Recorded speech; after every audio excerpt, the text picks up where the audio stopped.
Hey everyone, this is smpratte, and we're back again with another market discussion video. This one I'm really going to try to incorporate a lot of philosophy and economics into the collectibles discussion.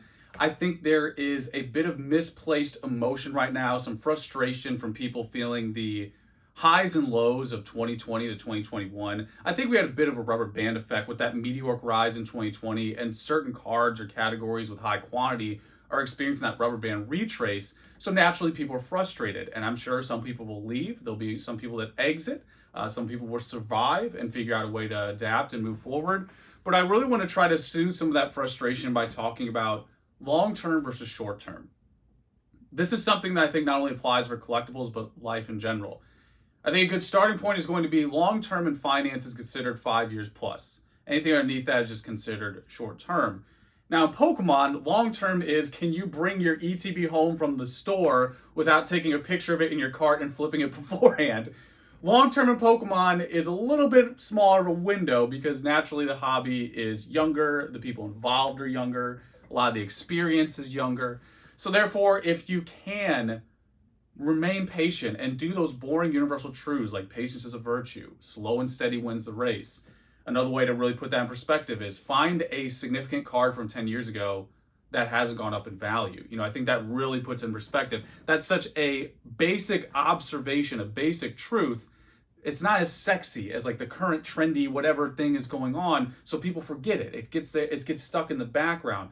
One of the things with hobbies, because it's all about passion, it's all about emotion, is that sometimes you get stuck in the ground in the weeds of the short term. You're like dissecting pixels all the time.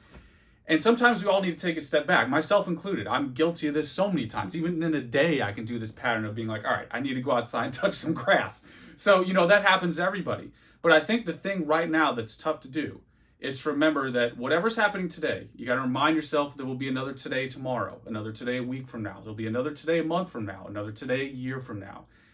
And I think it's hard to feel that, when you see the volatility of certain cards, especially if you bought a card at a high price and it got cut in half. It's really hard to feel that at the end of the day.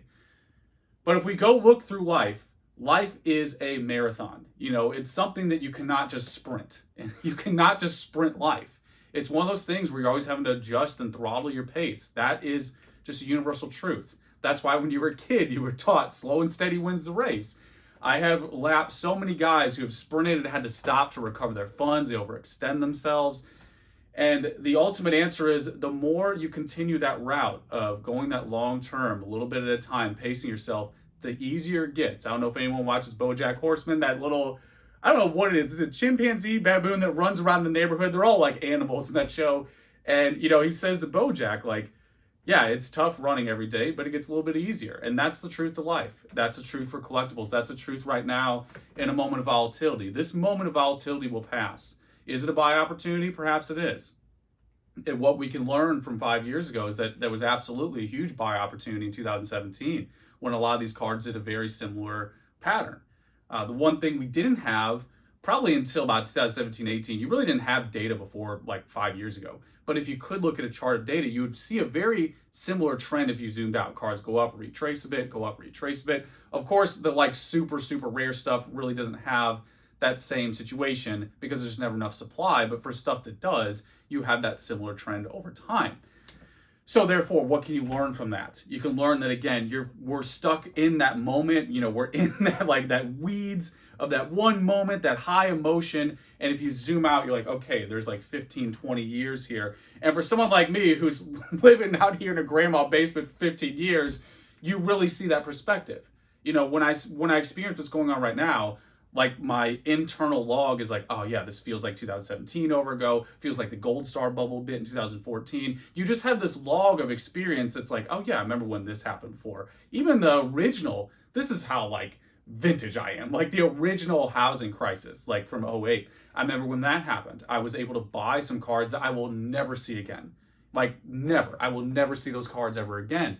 And it was that same pattern. I think that recession was hopefully, we don't go back to that. That was too crazy. But point being is that these are cyclical patterns that happen over and over again. Now, another idea, segueing and continuing this conversation of long-term versus short-term, time in the market versus timing the market.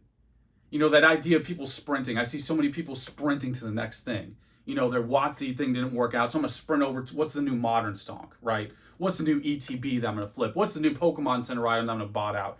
I see a lot of people doing this sprinting thing, and more power to you. If you can hit that home run, if you can time it, make your money, whatever, more power to you. But in the long term, realistically speaking, it's all about that batting average. Again, that marathon. Time in the market is typically always going to win out. You know, you're going to be the exception to the argument if you're that guy who can always sprint and flip things perfectly.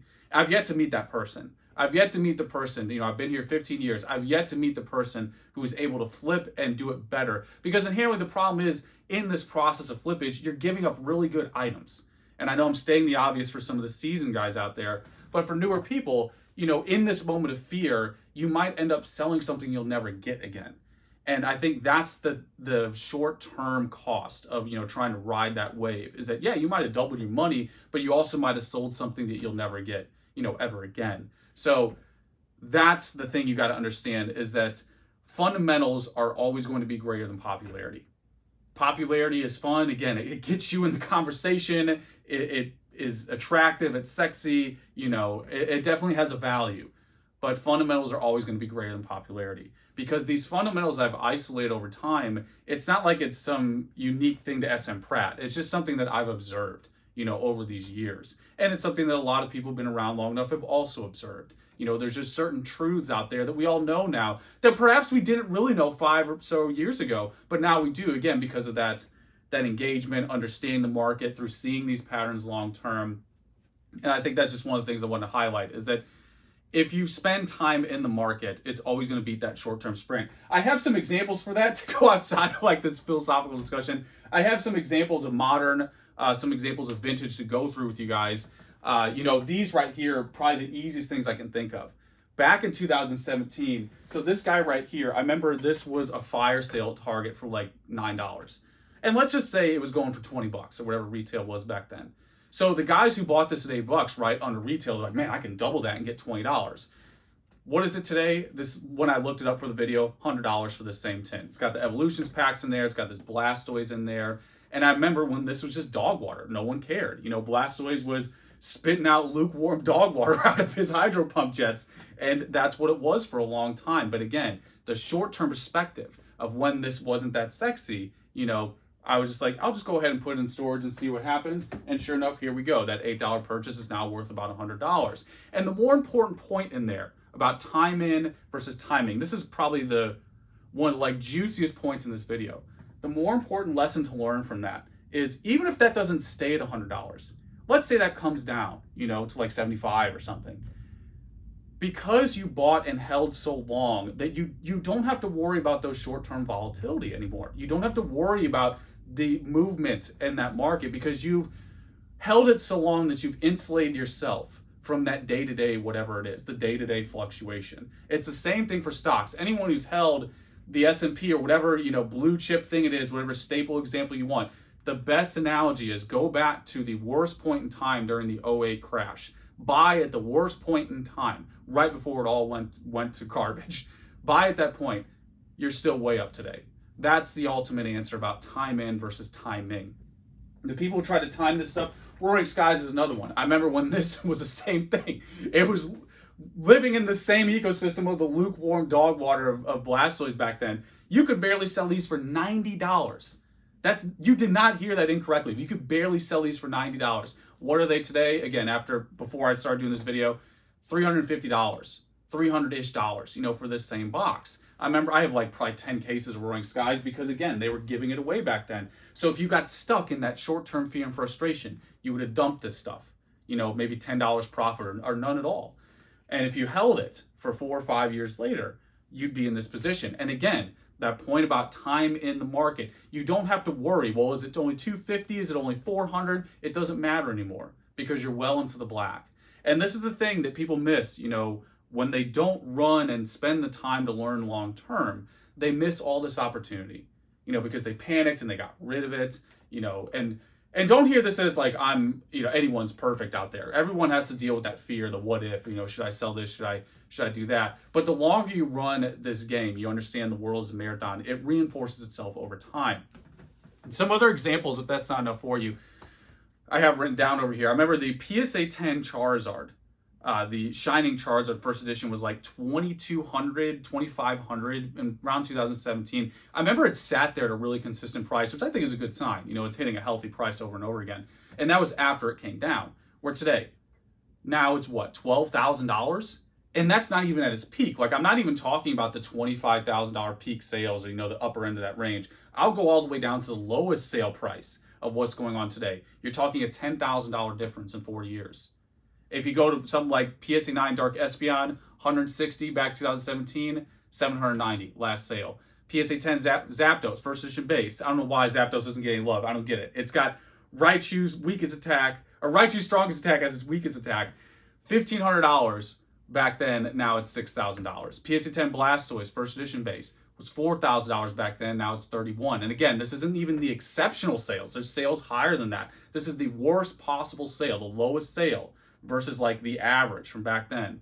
So there you go. Those are the examples for timing the market that I think you just cannot, I cannot overstate it. You know, it's the universal answer at the end of the day. The one final point I wanted to make here, you know, when people talk about diamond hands, weak hands, things like that, weak hands equal weak gains. That's the ultimate point here, is that when you are someone who has to fear and has to sell, you have to understand there's someone out there who doesn't. And you are basically surrendering your items to them. And I know it sounds pretty brutal or perhaps blunt, but that's the ultimate answer at the end of the day. And there's a lot of questions right now, you know, will WOTC continue to retrace? Will the backlog, you know, continue to grow? You know, will that ever be rectified? Will these WOTC prices recover? How long will it take? But the ultimate answer to all of this, you know, whether you're trying to figure out what to sell, what to buy, what to do, is that you can't learn without long term.